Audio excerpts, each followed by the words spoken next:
Kung naghahanap ka ng solusyon para mawala ang masangsang na amoy sa iyong kusina at syempre mawala rin ang pabalik-balik ng mga insekto, ay maren nasa tamang video ka. Ngayong araw nga ay gagawa tayo ng natural disinfectant at syempre natural cleaner para sa ating kusina. Kinakailangan nga natin ng isang lagayan. So naggadgad lang ako ng gamit na sabon. So ginamit ko na tong sabon na to and then konti lang yung ginawa ko. And then, naglagay ako ng 1 stick ng coffee. And then, syempre, naglagay ako ng 1 tablespoon ng suka at 1 tablespoon ng ating fabric conditioner. Ang fabric conditioner ay optional lang. Pwedeng wala, pwedeng meron.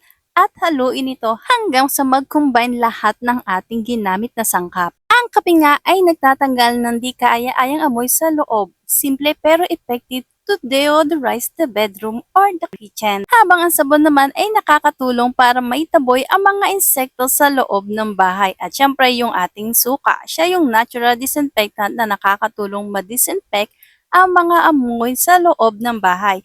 Natural cleaner, kumbaga, para sa mga bakterya, safe itong gamitin. And syempre, naganda na rin ako ng foil. So yan, meron akong aluminium foil. So dito ko siya nilagay.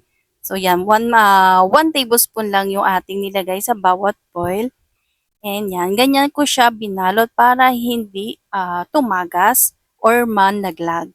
And then, ang gagawin natin dito ay bubutasin natin gamit ang toothpick. So yan, malilit lang na butas pero syempre madami para naman amoy na amoy ng ating bahay. Itong ang amoy ng ginawa natin. At syempre para maamoy din ng mga insekto at hindi na sila bumalik sa bahay mo. So ayan, after nga nating mabutasan itong dalawang nagawa natin, ay pwedeng-pwede na natin itong ilagay sa ating kusina or kung saan mo man gustong ilagay. Yan lang guys. Thank you for watching!